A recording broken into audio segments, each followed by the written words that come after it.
गांव में तो सब जगह अकाल की परिस्थिति हो गई है।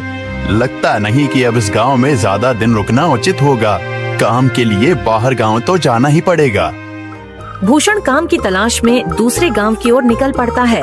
चलते चलते वह विजयपुर गांव में आ जाता है। वहां उसका रहने का कोई ठिकाना नहीं था और उसके पास कोई काम भी नहीं था।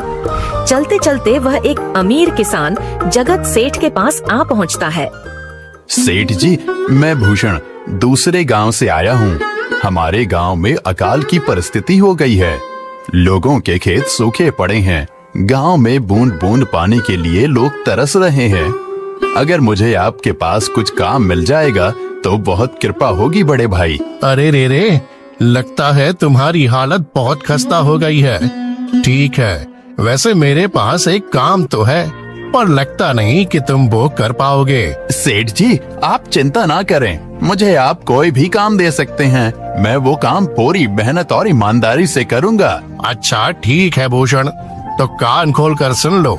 मेरे पास 50 गायें और 50 भैंसें हैं। तुम्हें हर रोज इन जानवरों का गोबर निकालना होगा और रोज सुबह शाम उन्हें चारा पानी देना होगा। महीने के आखिर में तुम्हें इस काम के लिए 200 रुपए मिलेंगे। और हाँ, 2 वक्त का खाना भी हमारी तरफ से मुफ्त दिया जाएगा। बोलो, क्या तुम ये काम कर पाओगे? अरे बाप रे, 50 गाय और भैंसों को संभालना आसान काम नहीं है। पर अब मैं कुछ कर भी तो नहीं सकता और ऊपर से सेठ जी 2 वक्त का खाना भी दे रहे हैं। ठीक है सेठ जी, मैं ये काम कर लूंगा, पर एक विनती है।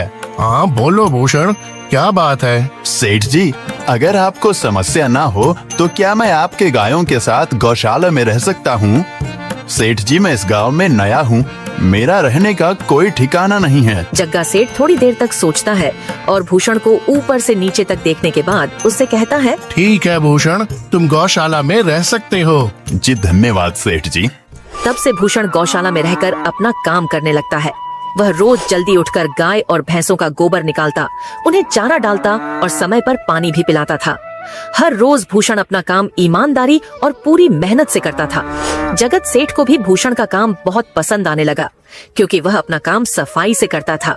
एक दिन जगत सेठ भूषण को बुलाकर उससे बोलता है, भूषण, मुझे तुम्हारा काम बहुत पसंद आया है। तुम गाय और भैंसों का अच्छा ख्याल रख रहे हो, इसलिए दूध की गुणवत्ता भी बढ़ गई है और गायें पहले से ज्यादा दूध भी दे रही हैं। इसलिए मैं आज से तुम्हारी तनख्वाह बढ़ाकर पूरे 400 रुपए कर रहा हूँ। आपका बहुत बहुत धन्यवाद सेठ जी। कुछ दिन ऐसे ही बीतने लगते हैं। भूषण जगत सेठ के पास बहुत मेहनत और ईमानदारी से काम करता है। धीरे धीरे भूषण के पास अच्छा खासा रुपया जमा हो जाता है, जिससे वह अपने लिए छोटा सा रहने लायक एक कुटिया बनवा लेता है। उस गौशाला में सोकर तो नाक से गोबर की गंध अभी भी नहीं जा रही। अब आखिरकार मुझे अपने घर में चैन से सोने को तो मिलेगा।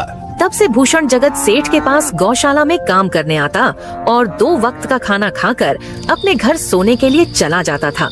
कई साल ऐसे ही बीत जाते हैं। भूषण की मेहनत के कारण उसके पास अच्छा खासा रुपया जमा हो जाता है। एक दिन भूषण जगत सेठ से बोलता है, सेठ जी, आजकल गांव में चोरी की समस्या बहुत बढ़ गई है और मेरे पास कुछ रुपए भी जमा हैं जो मैंने अपने घर में रखे हुए हैं, पर मुझे उन पैसों की चोरी की चिंता हो रही है। आपको तो पता है कि मैं दिन भर आपके पास ही काम करता हूँ और सिर्फ रात में ही घर सोने जाता हूँ, इसलिए मुझे रोज उन पैसों की चोरी की चिंता सताती है। हाँ भूषण, तुम बात तो बिल्कुल सही कह रहे हो।